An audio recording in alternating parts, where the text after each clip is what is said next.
Innal hamdalillah nahmaduhu wa nasta'inuhu wa nastaghfiruh wa na'udzu billahi min shururi anfusina wa min sayyiati a'malina.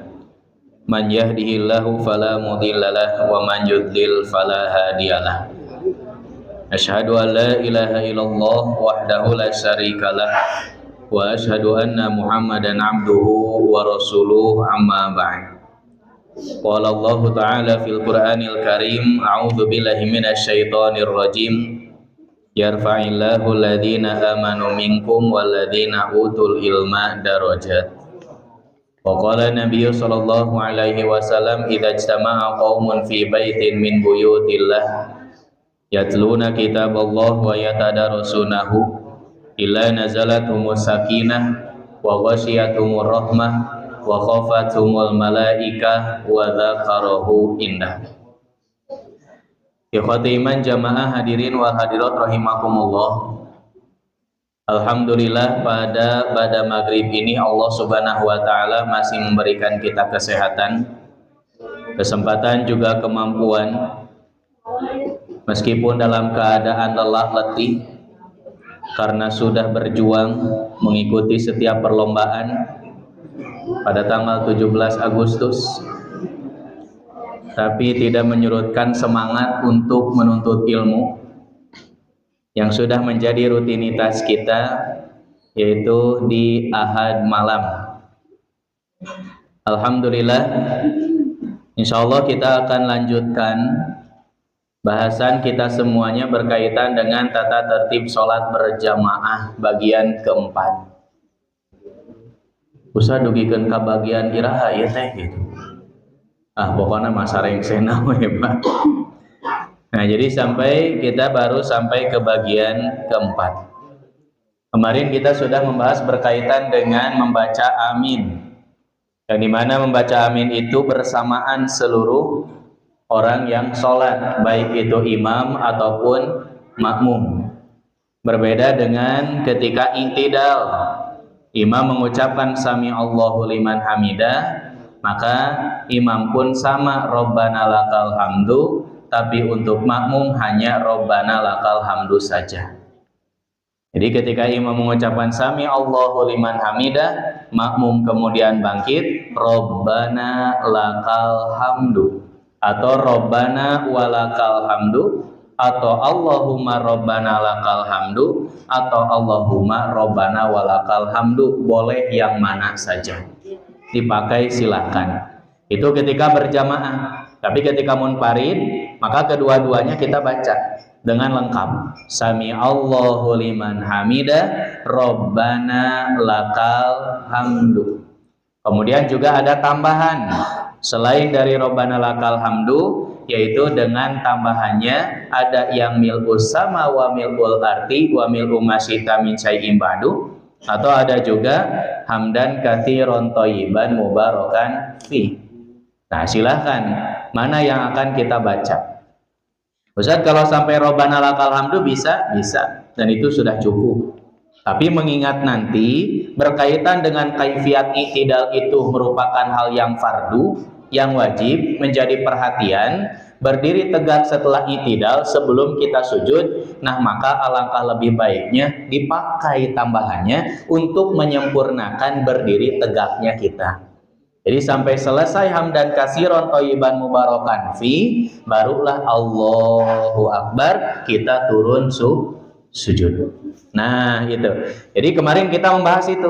Jadi ketika imam membaca waladdallin amin, nah semuanya mengucapkan amin, dan aminnya itu harus menggema, dan imam pun aminnya itu terdengar, minimal yaitu oleh saf yang pertama sebagaimana kemarin kita jelaskan. Dan Rasul pun begitu. Jadi jangan sampai ketika kita mengucapkan amin diam saja atau tidak bersuara, maka keluarkan suaranya sehingga amin itu menggema. Nah, ketika itu ternyata malaikat juga sama mengucapkan amin. Jadi kata Rasul, barang siapa yang aminnya itu bersamaan dengan para malaikat, maka ghufirallahu ma taqaddama min dzambi. Allah Subhanahu wa taala akan menghapus dosanya yang telah lalu gitu. Itu mengucapkan amin. Nah, berarti menjadi perhatian. Dan cara mengucapkan aminnya pun harus berhati-hati. Jangan asal mengucapkan amin. Karena ada tata caranya atau bacaan yang benar. Amin. A-nya panjang, min-nya juga panjang. Itu baru artinya astajib. Ya Allah, ijabahlah doaku. Kan gitu. Nah, itu yang kemarin kita bahas. Kemudian kita selanjutnya kita lanjutkan nomor 25. Nah, jadi menyambung nomornya itu nomor yang sebelum-sebelumnya. Jadi silahkan Bapak Ibu makalah-makalah yang sebelumnya jangan sampai hilang. Jadi kena disimpan. Wah, biasa jadi buku tah eta teh. Mohon biasa jadi buku. Ini bisa dibukukan. Apakah makmum membaca Al-Fatihah di belakang imam? Nah, ini. Baik, kita lihat. Berkaitan dengan apakah makmum membaca imam ketika membaca Al-Fatihah ketika imam membaca surah atau Al-Fatihah. Makanya kita lihat di dalam surat Al-A'raf ayat 209. Kata Allah, wa idza quri'al qur'anu, dan apabila Al-Qur'an itu dibacakan, fastami'u lahu. Kata Allah, maka dengarkanlah, wa ansitu, dan diamlah, perhatikan, resapi setiap ayat-ayat yang dibacakan, la'allakum turhamun, agar kalian memperoleh rahmat dari Allah Subhanahu wa ta'ala. Nah, ini menjadi dalil, salah satu clue dari Allah Subhanahu wa ta'ala berkaitan dengan bagaimana sikap kita ketika imam membaca Al-Quran. Apakah kita juga harus membaca ataukah tidak? Kemudian di dalam hadis riwayat Muslim Al-Khamsah kecuali At-Tirmidzi, dan yang semana ada dalam riwayat Muslim. An Abi Hurairah, dari Abu Hurairah qala, beliau berkata, qala Rasulullah sallallahu alaihi wasallam, Rasulullah sallallahu alaihi wasallam bersabda, innama ju'ilal imam, sesungguhnya imam itu dijadikan liyutamma bihi, untuk diikuti. Nah, kan itunya. Ini sudah menjadi dasar hadis berkaitan dengan berjamaah. Pertama kali kita bahasan, senantiasa menyertakan hadis ini. Sebagai apa? Sebagai bentuk tata tertib sholat berjamaah, bahwa makmum itu tidak boleh mendahului imam. Kemudian dari kalimatnya itu liyutamma bihi, imam itu harus diikuti, kan begitu. Imam itu harus diikuti. Bagaimana cara mengikutinya? Nah, maka oleh Rasul dijelaskan, fa idza kabaro, apabila imam telah bertakbir, fakabiru, baru kita bertakbir. Wa idza qara'a, nah, namun dalam membaca, kata Rasul, wa idza qara'a, berbeda dengan ungkapan-ungkapan yang lain. Kalau imam takbir, takbir urang mah. Kalau imam ruku, ruku. Ketika imam i'tidal, urang juga ikut i'tidal. Ketika sujud, kita juga sujud. Nah, semua itu diinstruksikan oleh Rasul. Tapi ketika dalam membaca Al-Quran, atau membaca atau ketika menjaharkan imam, wa idza qara'a, nah, apabila imam membaca, artinya ketika bacaan dijaharkan. Jahar itu dikeraskan. Nanti ada istilah jahar, ada istilah sir. Sir itu sunyi, tidak dikeraskan, lawan dari kata jahar. Jahar itu dikeraskan. Wa idza qara'a, ketika imam membaca, fa'an situ, kata Rasul, maka hendaklah kamu diam. Tuh, begitu. Jadi perhatikan apa yang dibaca oleh imam. Nah, kemudian nanti berkaitan dengan Al-Fatihah, apakah makmum juga harus membaca Al-Fatihah ataukah tidak, kan begitu.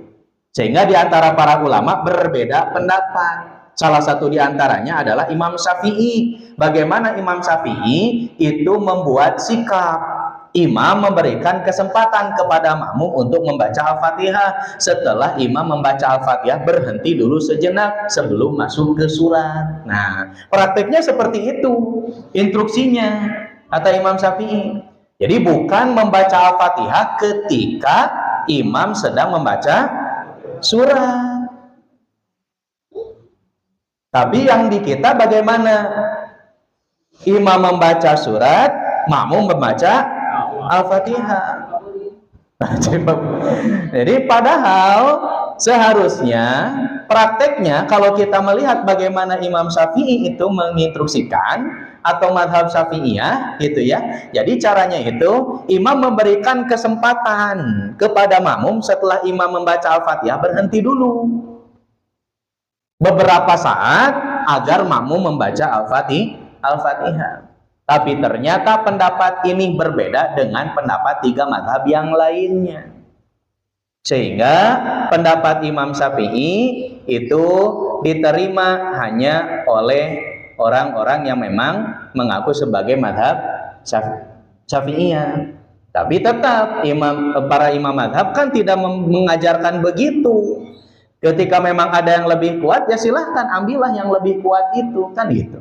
Artinya apa? Mereka juga mengajarkan kepada kita nya urang oge kedah cerdas gitu. Bukan hanya mencomot dan mengambil satu pendapat saja, tapi coba korelasikan dengan pendapat-pendapat yang lainnya. Sehingga disitulah harapan para imam mazhab. Dan Imam Syafi'i pun mengatakan, tidak pernah mengatakan seperti ini, bermadhablah kepadaku, oh tidak. Tapi Imam Syafi'i mengatakan, in sohal hadis fahuwa madhabi.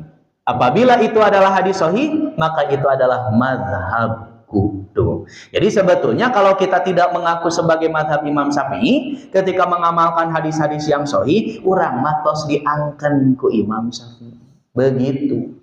Nah, itu rata-rata imam madhab semuanya mengajarkan begitu. Jadi imam-imam madhab itu mengajarkan kepada umat untuk cerdas. Gitu. Bahkan ada di salah satu imam madhab yang mengungkapkan begini, kalau ada orang yang mengambil pendapatku tapi dia tidak tahu dari mana aku berpendapat seperti itu, artinya henteu mengkaji heula kenging di mana eta imam madhab berpendapat seperti itu, hadisna mana, Qur'ana mana, dicomot we hungkul, maka dikatakan itu adalah batal gitu. Jadi tampi kui memadhab oge tidak boleh gitu kan, begitu. Artinya apa? Tetap kita juga harus mengkajinya agar tahu bagaimana proses-proses satu pendapat itu muncul. Nah, begitu. Jadi kalau kita lihat di dalam hadis ini, Rasulullah Shallallahu Alaihi Wasallam mengungkapkan bahwa imam itu harus diikuti. Ketika dalam praktek-praktek yang lainnya kita persis mengikuti seperti imam, tapi ketika dalam membaca, kata Rasul, wa ansit. Nah, fa'ansit atau fa'ansitu, perhatikanlah, diamlah apa yang imam baca, dan itu ketika hanya jahar saja. Kenapa Bu, Pak, kita diinstruksikan untuk diam? Karena bacaan yang jahar dari imam itu terwakili oleh imam, tinggal kita memperhatikan. Tapi ketika bacaan yang sir, tah kawakilan orang membacaannya. Makanya kita membaca ketika di rakaat ketiga dan 4 itu membaca Al-Fatihah. Kenapa kita membaca Al-Fatihah? Karena tidak terwakili dan terkadangu imam ngaos Al-Fatihah. Nah, maka kita diwajibkan untuk membaca surat Al-Fatihah di rakaat ketiga dan keempat. Termasuk juga di sholat-sholat yang sir lainnya seperti zuhur dan asar. Zuhur dan asar dari awal pun kita membaca Al-Fatihah dan surat. Karena imam itu tidak memperdengarkan bacaannya. Nah, henteu kawakilan. Ayeuna kumaha atuh ketika datang ternyata imam sudah membaca Al-Fatihah surat. Gitu. Apakah kita datang tiba-tiba langsung nyusul Al-Fatihah? Kan gitu instruksi fa'an situ. Maka diamlah. Berarti Al-Fatihah terwakili tidak? Halo? Cing. Kawakilan cenah Ustaz, kawakilan aku maha. Kan teu ngadangu urang oge. Ya. Jadi mulai terwakili salat kita itu ketika kita mulai takbir bersamaan dengan imam. Nah, itu baru terwakili. Ibu ayeuna contoh nuju berjamaah itunya. Ibu teh ngobrol we di tukang teh. Padahal imam tos takbir. Dugikeun ka Al-Fatihah beres ngobrol we. Karek pas ruku, karek takbir gitu kan. Nah, majarkeun teh terwakili cenah gitu. Padahal mah henteu. Kenapa? Karena belum memulai sholatnya. Sok sanaos ibu ngadangukeun. Karena ibu tidak termasuk pada rakatan sholat imam. Begitu. Dugikeun kareng Al-Fatihah, cenah da nu penting mah kadangu. Kadangu teh upami mulai sholat gitu. Kalau belum sholat mah belum terwakili itu mah.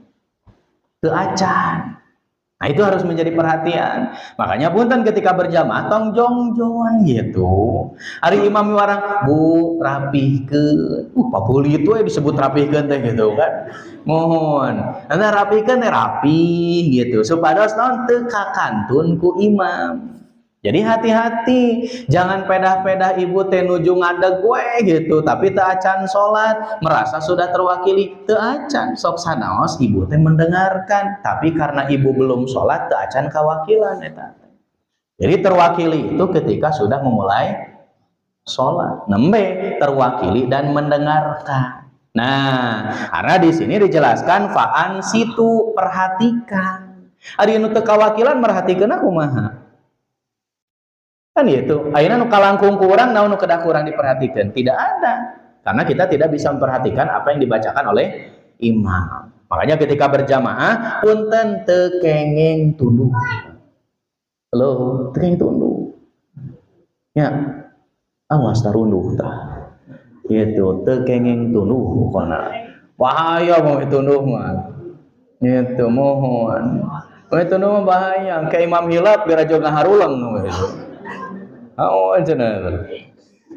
kemudian wa idza qala sami Allahu liman hamidah, dan apabila imam mengucapkan sami Allahu liman hamidah, apa tugas makmum? Faqulu, kata Rasul, Allahumma rabbana lakal hamdu, cukup hanya menjawab itu saja.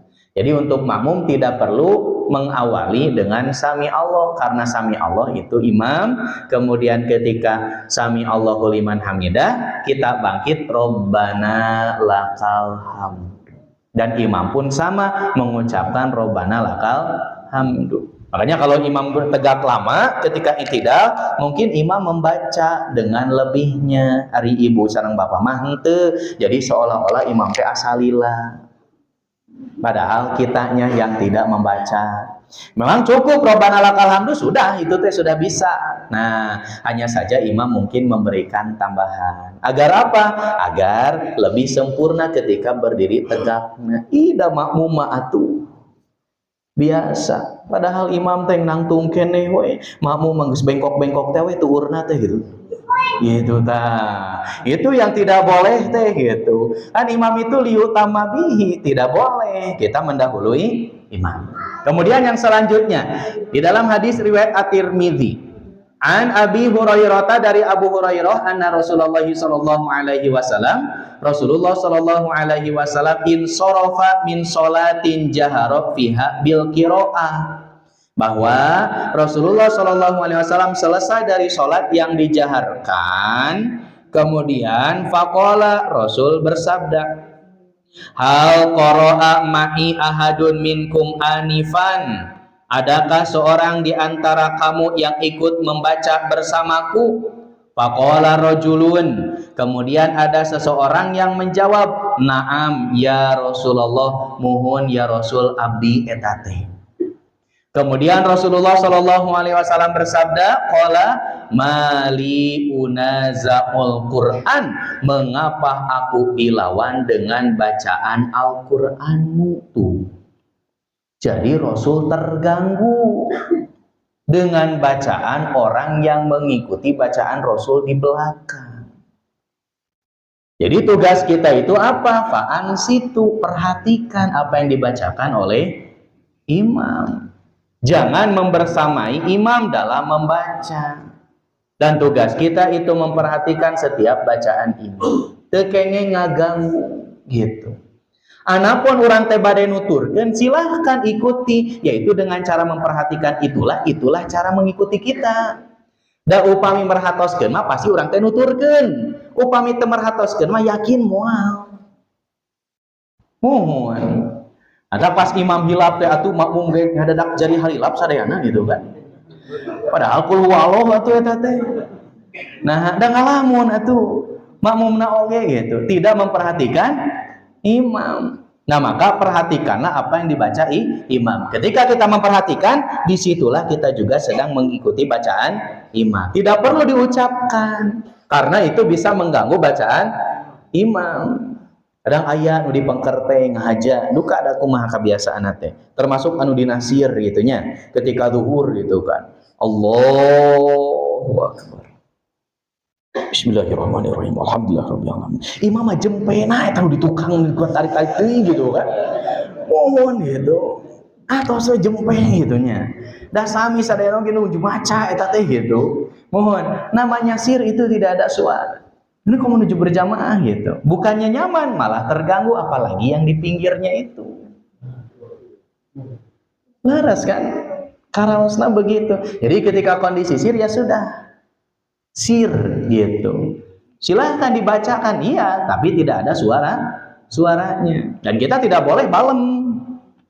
Nuju sholat, balem moe kieu. Nah, dah sir cenah. Nya sir teh sanes balem oge gitu kan. Dina sholat teh membaca.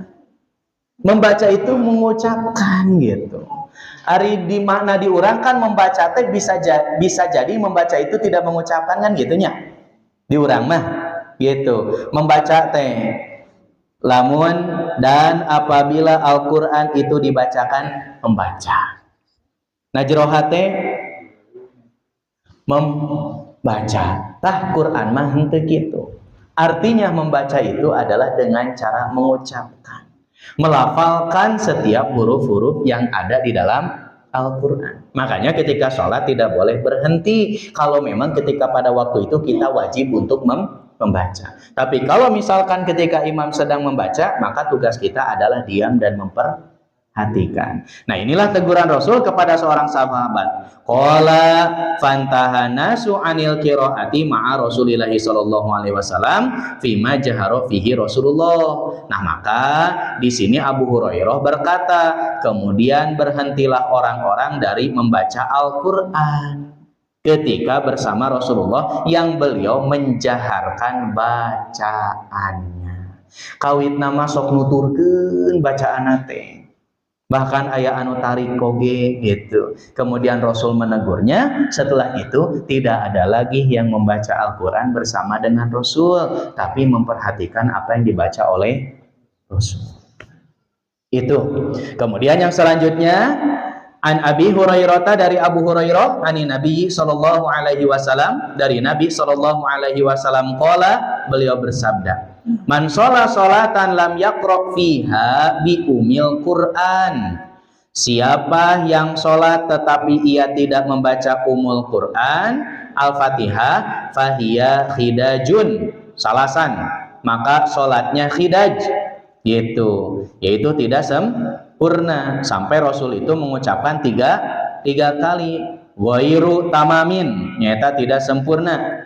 Faqila li Abi Hurairah, lalu ada yang bertanya kepada Abu Hurairah, inna nakunu wara'al imam, sesungguhnya kami bermakmum di belakang imam. Faqala, kata Abu Hurairah, ikro, silahkan baca, biha fi nafsika, tapi cara baca nate nyata di dalam hati ketika imam menjaharkan Al-Quran. Makanya kalau misalkan ternyata nanti ketinggalan Al-Fatihah, berarti itu tidak terwakili, dan kita wajib untuk mendengarkan imam ketika imam sedang membaca surah. Berarti kumaha atuh upami Al-Fatihah na kakantung? Nah, itu. Nanti akan ada bahasan berkaitan dengan ruku itu mendapatkan 1 rakaat. Nah, itu nanti ada bahasan khusus berkaitan dengan ruku mendapatkan 1 rakaat. Apakah betul seperti itu? Sehingga nanti menjadi alasan. Nah, naon? Da itu mah tos terwakilan gitu. Atau genah gitu mah. Geus jadi rakaat terakhir. Pas ruku teh kan gitu kan. Kemudian 3 rakaat itu mah karena sudah. Nah, kalau berpikirnya seperti itu, tapi coba kita nanti akan lihat apakah benar ruku itu mendapatkan 1 rakaat ataukah tidak. Karena kalau kita melihat dari pemaparan ini, dari dasar-dasar hadis ini, bagaimana Rasulullah SAW menyampaikan kepada kita, 1, Al-Fatihah itu menjadi rukun sholat. Orang yang tidak membaca Al-Fatihah itu tidak sah sholatnya. Tapi ketika berjamaah, ada di waktu yang memang kita wajib dari awal untuk membaca Al-Fatihah sampai akhir, ada juga yang tidak wajib, gitu kan? Tapi kewajiban kita itu adalah memperhatikan.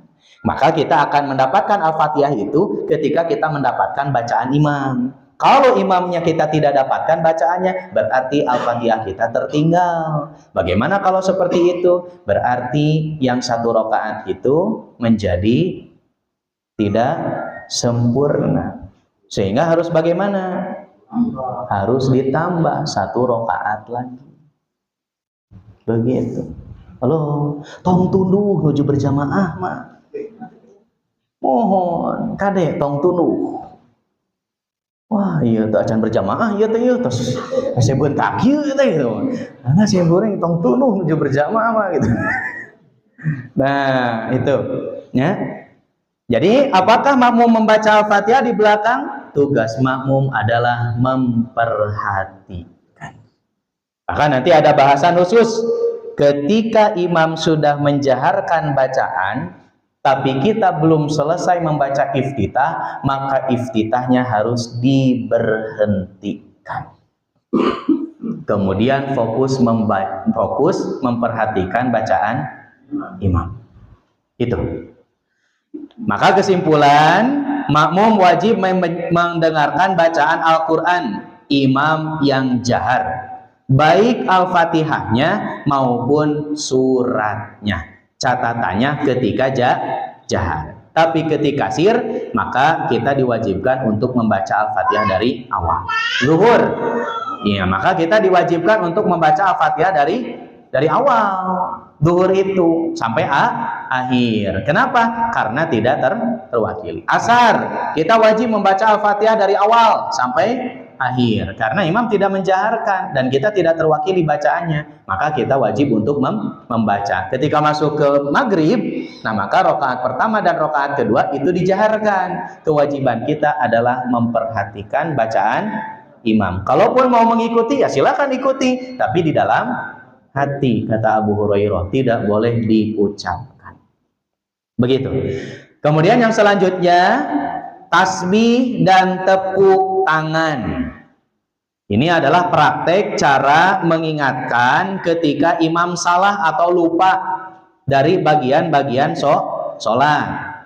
An Sahl bin Sa'din As-Sa'idi, dari Sahal bin Sa'ad Al-Sa'idi, ani Nabi sallallahu alaihi wasallam, dari Nabi sallallahu alaihi wasallam qala bersabda, "Manna bahu syai'un fi sholatihi falyusabbih." Siapa yang terganggu atau lupa sesuatu dalam sholatnya, maka bacalah subhanallah.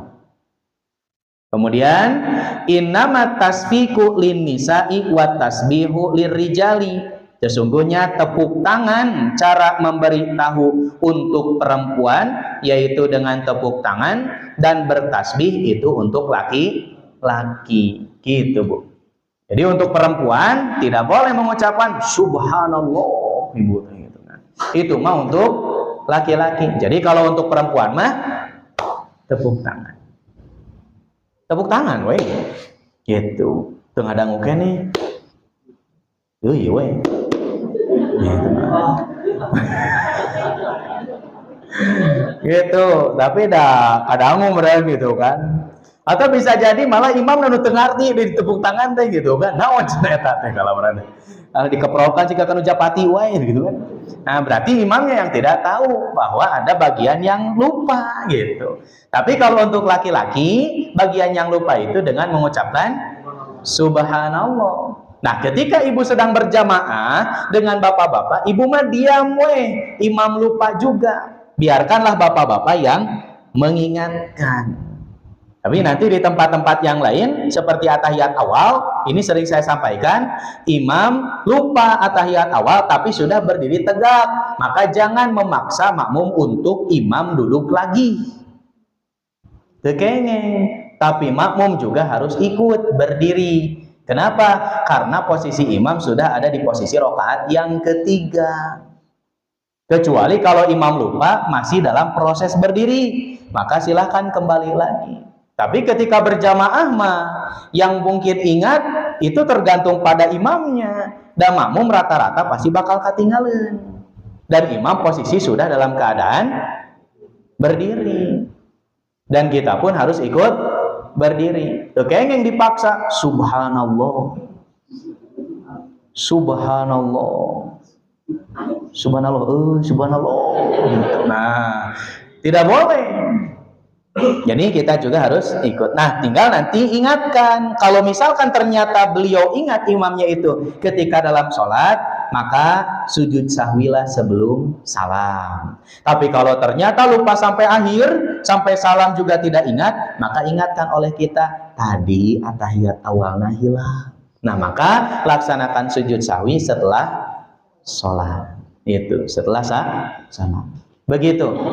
Tapi bagaimana kalau lupa ketika imam atahiyat akhir dan berdiri lagi menuju rakaat yang selanjutnya, kalima misal gitu kan, dan imam sudah berdiri tegak gitu, ari eta mah beda deui, tong nuturkeun eta mah gitu.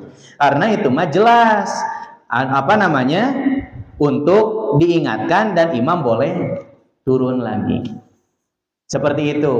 Jadi kalau yang tahiyat awal mah itu nanti ada instruksinya dari Rasulullah SAW juga. Tapi kalau lupa jumlahnya itu kelebihan, rakaat yang kelima kita ucapan subhanallah dan imam boleh turun lagi. Begitu. Silahkan. Kemudian yang selanjutnya cara mengingatkan imam yang lupa bacaan. Nah, coba kita lihat Pak. Terkadang kita mengingatkan imam yang lupa bacaan teh sok kagokan gitu. Padahal ternyata Rasul sangat memerintahkan kepada sahabatnya, kalau ada yang salah, ternyata kedah diemutan teh dina waktos eta keneh. Begitu. Rasul sangat menekankan. Di dalam hadis riwayat Abu Dawud dan lain-lain. An Ibni Umar dari Ibnu Umar, anna Nabiyya sallallahu alaihi wasallam, dari Nabi sallallahu alaihi wasallam, bahwasanya Nabi sallallahu alaihi wasallam salatan pernah melaksanakan sholat, faqara'a fiha falabisa alaihi, lalu beliau membaca Al-Quran tetapi beliau keliru. Jadi keliru di sini berarti bukan lupa Rasul teh gitu kan. Ada satu hal yang salah. Tapi bisa jadi dimaknai untuk kita termasuk lupa juga. Pilih anu hilap gitu kan. Jol dilewatan we eta ayat teh gitu. Mohon diringkas atau suratna. Tidak boleh. Maka langsung diingatkan. Maka Rasulullah Shallallahu Alaihi Wasallam falama farogo qala li abiyu li ubayyin. Ketika Rasul setelah sholat, maka Rasul berkata kepada Ubay. Ubay teh li ubayyin. Gitu kalimatnya. Li ubayyin, yaitu kepada ayahku. Asyahidta ma'ana, apakah engkau turut sholat bersamaku? Kemudian ayah Ibnu Umar itu berkata, na'am, muhun. Abi sholat sareng anjeun. Ola teras Rasul ngadawuh, fama mana'aka. Apa yang membuat terhalang dirimu antaftaha alaya untuk mengingatkanku gitu. Naon gitu kan. Cikinten-kinten nya wajar atuh pada Rasul gitu kan. Deemutan nabi si urang nu salah gitu. Itu, tapi ternyata Rasul mengklarifikasikan bahwa Rasul itu keliru gitu. Jadi Rasul juga merasa, tapi Rasul tak aya nu ngimutan. Nah mungkin karena perasaan sahabat juga tidak enak ngimutan Rasul gitu. Tapi Rasul malah menegur, naon anu ngajadikeun anjeun teh terhalang kanggo ngimutan gitu. Sok we langsung emutan dina harita teh. Nah gitu Pak. Termasuk juga kita ketika ada imam yang salah.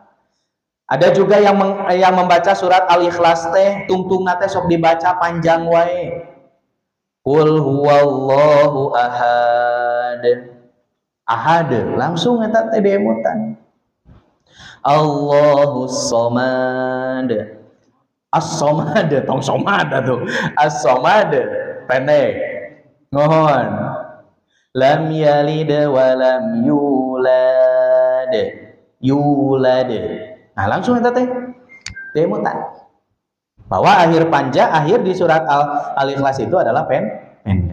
Komo deui upami aya imam anu ngalewat gitu tah.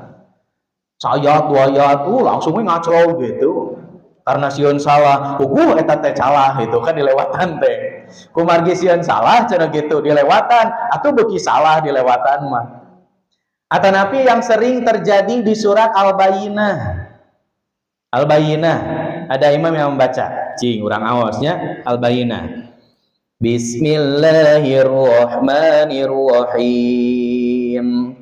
Lam yakunil ladzina kafaru min ahlil kitabi wal musyrikina munfakkina hatta ta'tiyahumul bayyinah. Rasulun minallahi yatlu suhufan mutahharah fiha kutubun qayyimah wa ma tafarraqal ladzina utul kitaba illa min ba'di ma ja'atuhumul bayyinah wa ma umiru illa liya'budullaha mukhlishina lahuddin hunafa'a wa yuqimus salata wa yu'tu.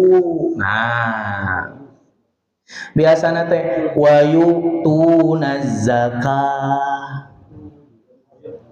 Gitu kan? Mohon wa aqimunas shalah. Kabawakeun tang surat Al-Baqarah gitu kan. Wa yu'tunaz zakah. Langsung eta teh kedah deemutan. Jangan dibiarkan dalepat gitu. Nah, ayeuna ternyata sami sapertos gitu urang teh pameng cenah ngimutanana duh gitu. Kok mau macana teh beuring ngadereden doh gitu kan. Hese ngajedana teh gitu kan. Mohon gitu, segala ditubruk we macana teh gitu kan. Aduh, hese. Nah, maka engke pas tos salat nambahe ku urang emutan.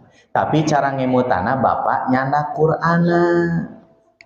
Itu supados naon anjeunna oge nampi buka Pak tadi ngaos teh aya nu lepat. Ayat sabaraha tah anu ieu.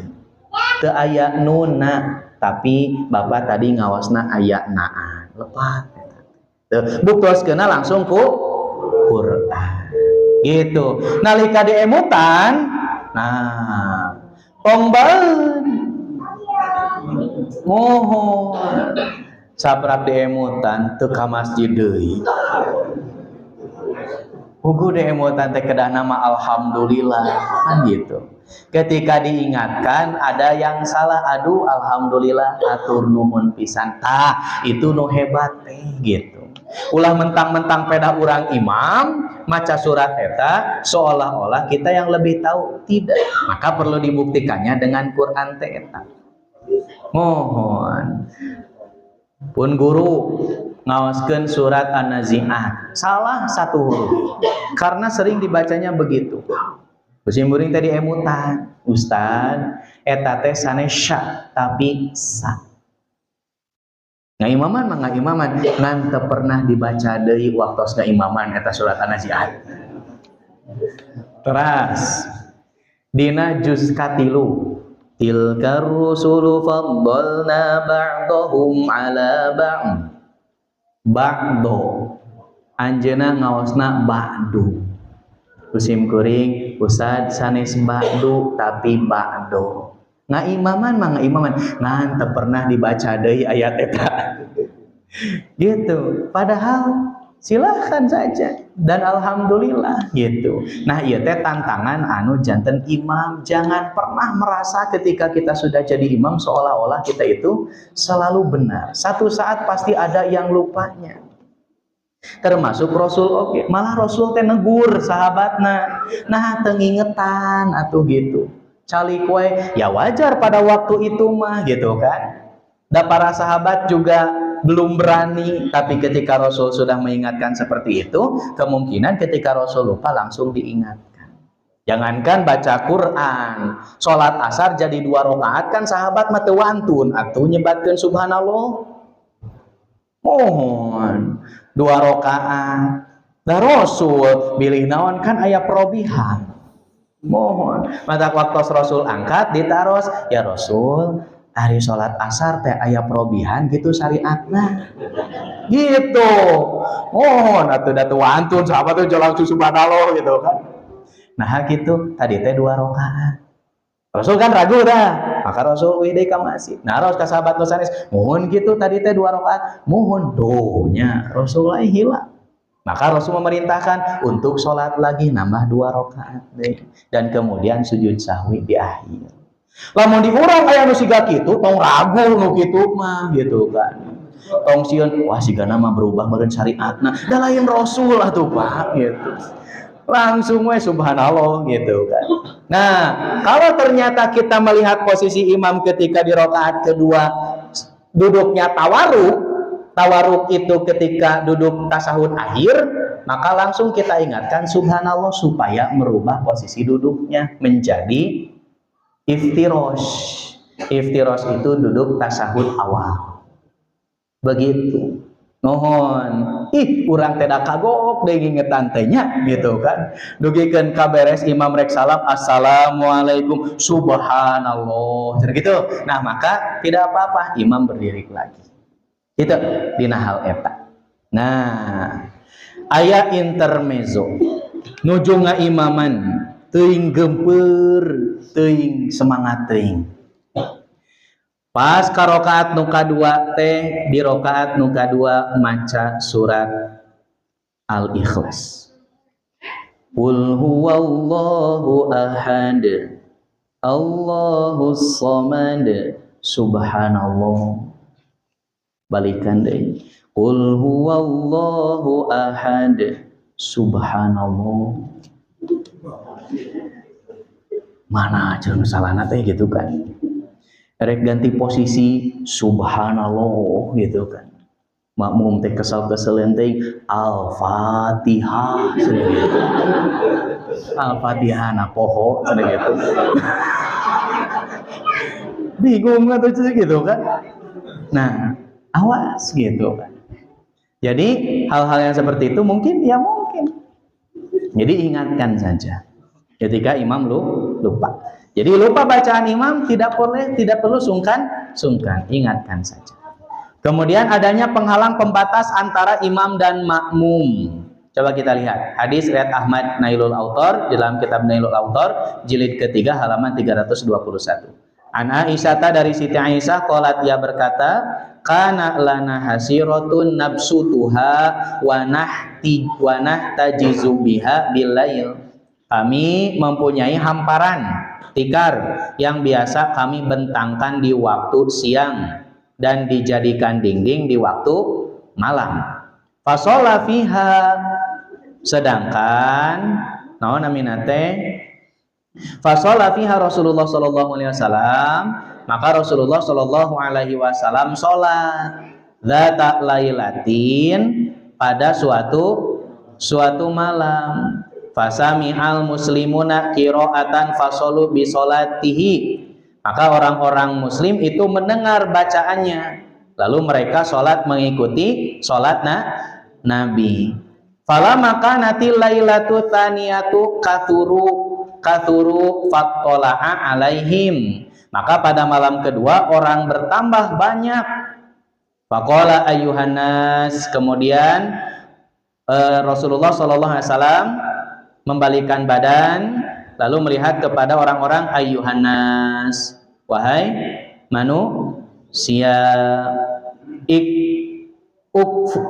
uklufu minal a'mali ma tatiquna fa innallaha la yamalu hatta tamalu. Lakukanlah pekerjaan itu dalam batasan kemampuan kamu, karena Allah tidak akan merasa bosan atau jemu kecuali kamu merasa bosan. Nah, mana kaitannya dengan judul di atas? Yaitu Rasulullah Shallallahu Alaihi Wasallam pernah sholat, kemudian para sahabat atau orang-orang yang lain pun mengikuti sholatnya Rasul, padahal terhalang, ada penghalang. Nah, maka boleh ketika bermakmum kepada imam yang ternyata imam itu ada penghalang, seperti hijab kalau perempuan, maka silakan, tidak mengapa. Kemudian yang selanjutnya, tempat imam lebih tinggi dari makmum atau sebaliknya, apakah boleh atau tidak? Nah, kalau di sini alhamdulillah rata. Maka kita lihat hadis-hadisnya, langsung terjemah nawe supaya setelami. Dari Humam bahwa Hudzaifah pernah mengimami manusia di kota Madain, gitu, dengan berdiri di atas mimbar, tempat yang tinggi. Lalu Abu Mas'ud memegang tangannya dan menariknya. Setelah selesai sholat, ia berkata. Nah, riwayat dilanjutkan pada bagian berikutnya, yaitu selanjutnya, alam ta'lam annahum kanu yunhauna an dzalika qala bala qad dzakartu hina madattani. Tidakkah kau tahu bahwa mereka dilarang berbuat itu? Hudzaifah menjawab, ya, aku sadar ketika engkau menarik. Gitu, terangan Hudzaifah teh menghilap gitu. Maka waktu ditarik gitu kan. Nah, maka kaemutan deui. Ada larangan, tidak boleh posisi imam lebih tinggi daripada makmum. Kemudian hadis yang selanjutnya, hadis Ad-Darqutni di dalam Fiqih Sunnah jilid pertama halaman 202. Wa Ibnu Mas'udin, dari Ibnu Mas'ud qala, ia berkata, nah Rasulullah Shallallahu Alaihi Wasallam an yakumal imamu fauqa syai'in. Rasulullah telah melarang imam berdiri di tempat yang tinggi. Wan nasu khalfuhu, yakni asfala minhu, sedangkan orang-orang berada di bawahnya. Terus hadis anu salajengna, hadis Sa'id bin Mansur an Abi Hurairah, dari Abu Hurairah, anna Rasulullah sallallahu alaihi wasallam annahu sholla ala dhahril masjidi bi sholatil imam. Sesungguhnya ia pernah sholat di lantai atas masjid mengikuti sholat imam di bawah. Terus anu salajengna di dalam Fiqh Sunnah jilid pertama halaman 202, dari Anas, sesungguhnya ia pernah sholat Jumat di rumah Abu Nafi yang berada di sebelah kanan masjid, di sebuah kamar setinggi kira-kira 1 orang. Berarti sakumaha? Jangkung pisan. Nah, iya mah kan posisina makmum, iya mah mengikuti sholat Jumat. Jadi setinggi 1 orang yang pintunya menghadap ke Masjid Basro. Maka ana sholat Jumat di situ dan mengikuti imam. Dan para sahabat membiarkannya, tidak mengingkarinya. Maka kesimpulan keterangan berdasarkan hadis tersebut, maka imam tidak boleh berada di tempat yang lebih tinggi daripada makmum. Adapun tempat makmum lebih tinggi daripada imam, maka tidak apa-apa, mengingat ada hadis riwayat Sa'id bin Mansur, Asy-Syafi'i dan Baihaqi dari Abu Hurairah bahwa dia pernah sholat di lantai atas masjid mengikuti sholatnya imam yang ada di bawah imam. Kemudian juga terjadi Anas itu mengikuti sholat Jumat, tapi posisinya itu di tempat yang lebih tinggi, setinggi manusia gitu. Tapi karena Anas itu mustami gitu kan, jamaah, maka tidak diingkari oleh para sahabat yang lain yang melihat Anas berlaku seperti itu. Tapi ketika imam itu posisinya lebih tinggi daripada makmum, maka diingatkan. Kan tadi seperti Hudzaifah. Hudzaifah tahu aturan itu tapi lupa, maka langsung ditarik. Aku baru, nah namanya itu tadi teh. Nah, jadi setelah engkau mengingatkanku, aku baru ingat, kan gitu. Aku baru sadar ketika engkau menarik. Nah gitu, Bu. Jadi ada larangannya. Hanya alhamdulillah di Al-Ikhlas ini posisinya tidak ya lebih tinggi daripada makmum gitu. Silahkan itu mah. Kalaupun ternyata ada pendapat yang lain tentunya ada. Tapi silakan saja. Ibu bapak mau mengambil yang mana? Silakan untuk mempertanggungjawabkannya. Hanya di beberapa masjid contoh seperti kaum itu tinggi sekitar 20 cm atau 25 cm ya katanya. Gitu, tinggi pisan. Nah, maka diberikan masukan. Tidak boleh lebih tinggi daripada makmum. Maka diboboklah bagian itu. Bagian imamnya hungkul, tapi bagian-bagian yang lain dibiarkan gitu.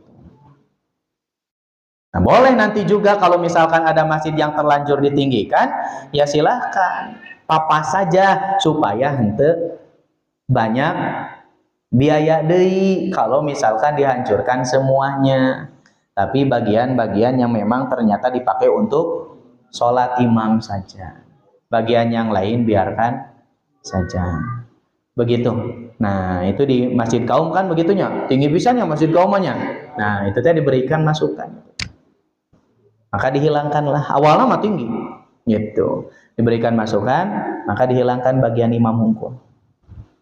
Akhirnya sejajar kan gitunya. Tapi kalau posisi makmum lebih tinggi daripada imam itu silahkan. Tidak menjadi masalah. Nah, itu berkaitan dengan berjamaah. Gitu. Oh, gitu cenah Ustaz. Nah, kan itu. Ternyata meninggikan posisi imam tidak asal. Jadi termasuk Al-Mu'min. Ibu tahu Bapak Al-Mu'min itu yang di Permata Hijau? Nah, di Permata Hijau di Blok F itu pas renovasi inisiatif, tapi tidak mungkin kalau inisiatif naon namina teh pekerja gitu. Tapi alasannya begitu. Naon nah ieu ditinggikeun ninggal masjid anu itu cenah gitu.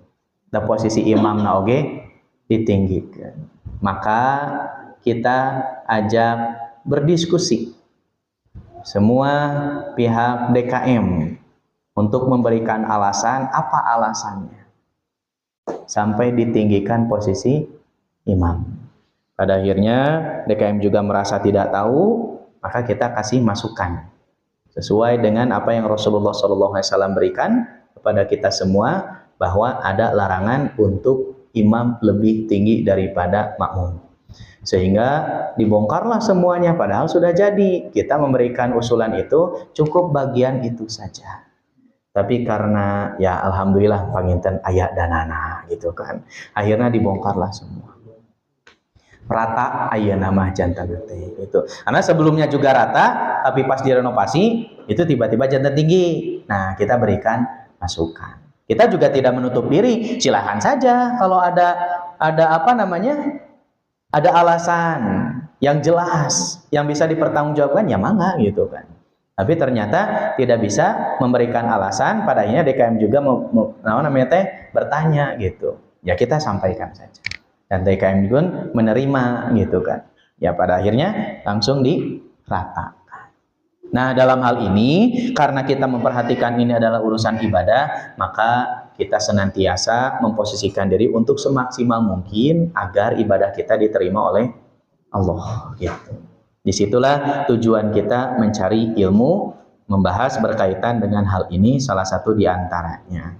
Nah, insya Allah kita akan lanjutkan tata tertib sholat berjamaah bagian kelima. Masih panjang sholat berjamaah teh. Jadi pilih naon namina teh salami ieu kita menganggap sholat berjamaah itu hanya datang ke masjid aya imam, aya makmum, heup we kitu gitu kan. Padahal ternyata unsur-unsur sholat berjamaah itu banyak gitu. Silakan Bapak Ibu makalahnya dibawa saja karena bahasanya sudah selesai. Itu dikumpulkan. Nanti kita akan membahas lagi di bahasan yang selanjutnya. Ya, mohon. Mohon. Upami bacaan Al-Fatihah imam karena berlepat lah gitu. Mohon. Nah itu kan sampai membatalkan sholat. Terus kamu makmum sholat berjamaah gimana gitu? Iya, menurut ahli qiraah kan seperti itu. Karena Al-Fatihah itu fatal kalau salah gitu kan. Nah, Al-Fatihah itu adalah rukun sholat. Makanya kan dulu kita pernah membahas berkaitan dengan siapa yang layak menjadi imam. Gitu. Hanya Al-Ikhlas boleh memberikan standarisasi. Upami hoyong janten imam tak seleksi atau diseleksi atau diseleksi. Nah, seleksi gitu. Mohon. Hanya ahli qiraah semuanya sepakat, termasuk ahli fikih juga begitu gitu kan. Mohon, karena urusan yang berkaitan dengan Al-Fatihah itu menjadi rukun sholat, maka menjadi perhatian yang sangat penting. Nah, pengecualiannya, ini pengecualiannya,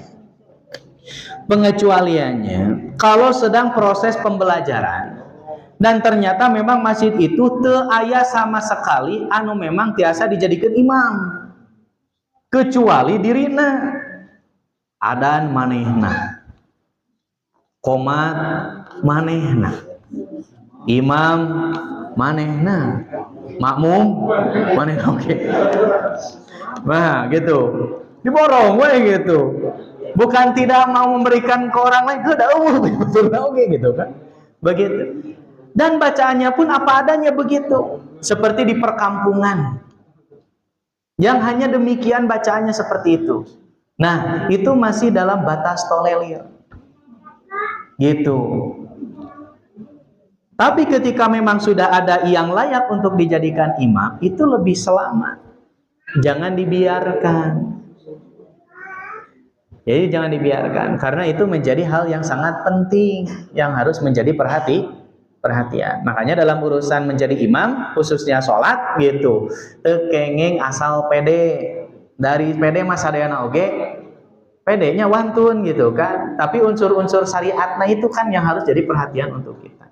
Hanya itu menjadi bahasan kemarin kita, siapa yang layak menjadi imam, yaitu aqra'uhum, yang memang betul-betul menguasai dari segi bacaan, hafalan. Itu yang layak jadi imam. Nah, nanti saya pernah berdiskusi dengan guru, bagaimana ketika kita diimami oleh seorang yang bacaannya begitu sangat rusak. Apakah kita boleh tafarruq gitu kan? Mufarokoh itu memisahkan diri dari jamaah itu. Maka guru saya menjawab apa? Boleh. Ketika memang bacaan imam itu fatal. Lahnul nate lahnul jali. Kesalahan yang berat.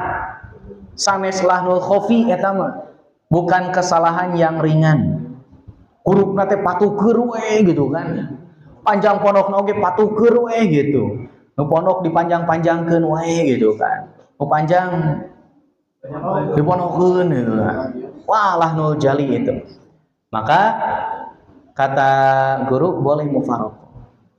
Dalilnya nu mana? Seperti orang yang memisahkan diri ketika imam membaca surat yang terlalu panjang. Panjang teuing. Sajam can beres eta gitu kan. Rakaat kahiji eta. DKM Al-Ikhlas teuing-teuingeun. Salat subuh teu acan beres, maka boleh mufaroqah, padahal imam bacaannya bagus, memenuhi syarat, tapi karena gitu kan tidak memperhatikan kondisi makmum, maka itulah yang terjadi kepada sahabat Rasul yang memisahkan diri, disebutnya teh mufaroqah. Nah, terjadi juga kepada imam yang memang bacaannya fatal gitu. Wah, imam teu aya mending-mending nah gitu tah. Bacaanna teh gitu. Maka boleh kita mufaroqah, apalagi yang di belakang kita yang lebih tahu tentang bacaan itu. Itu. Nah, tapi jangan dibiarkan, coba ingatkan. Itu langkung saya di emutan. Ya. Si ngambek cenah gitu. Si ngambek Rasul wae. Rasul wae nyuhunkeun di emutan, cik atuh gitu. Ya, begitu. Nah, itulah nanti dalam urusan ingat mengingatkan itu akan terlihat dari segi naon namanya kualitas keilmuan. Orang yang ilmunya tinggi dan mumpuni dalam urusan ingat mengingatkan pasti akan senantiasa menerima. Itu. Tapi kalau yang keilmuannya hanya baru sebatas tahu saja, belum seberapa, biasanya terjadilah ayat tidak suka kepada orang yang mengingatkan. Tapi kita juga harus introspeksi diri kita yang mengingatkan. Sudahkah benar cara mengingatkannya ataukah belum? Kalau terjadi seperti itu ketika diingatkan oleh kita juga coba untuk mendatangi lagi dan meminta maaf bisi aya cara orang anu lepat. Gitu. Nah, tapi taros heula gitu kan ku urang teh ieu teh cara abi nu ngeemutkeun anu lepat atanapi abi ngemutana anu lepat gitu. Pilih gitu kan. Ternyata bukan karena carana, bukan ngemutana ngan geuleuh ningali bapakna cenah gitu. Eta mah geus beda deui urusana gitu. Riweuh gitu maksudnya. Riweuh. Gitu ya. Begitu. Nah itu ya, mudah-mudahan kita bisa berjumpa kembali, bertemu kembali insya Allah di lain waktu dalam keadaan sehat walafiat dan semoga terus diistiqomahkan oleh Allah. Dan mudah-mudahan apa yang disampaikan berkaitan dengan sholat berjamaah ini senantiasa kita amalkan untuk lebih memperbaiki amalan ibadah kita khususnya di dalam sholat. Itu saja yang bisa disampaikan. Aqulu qouli hadza wa astaghfirullah li wa lakum. Assalamualaikum warahmatullahi wabarakatuh.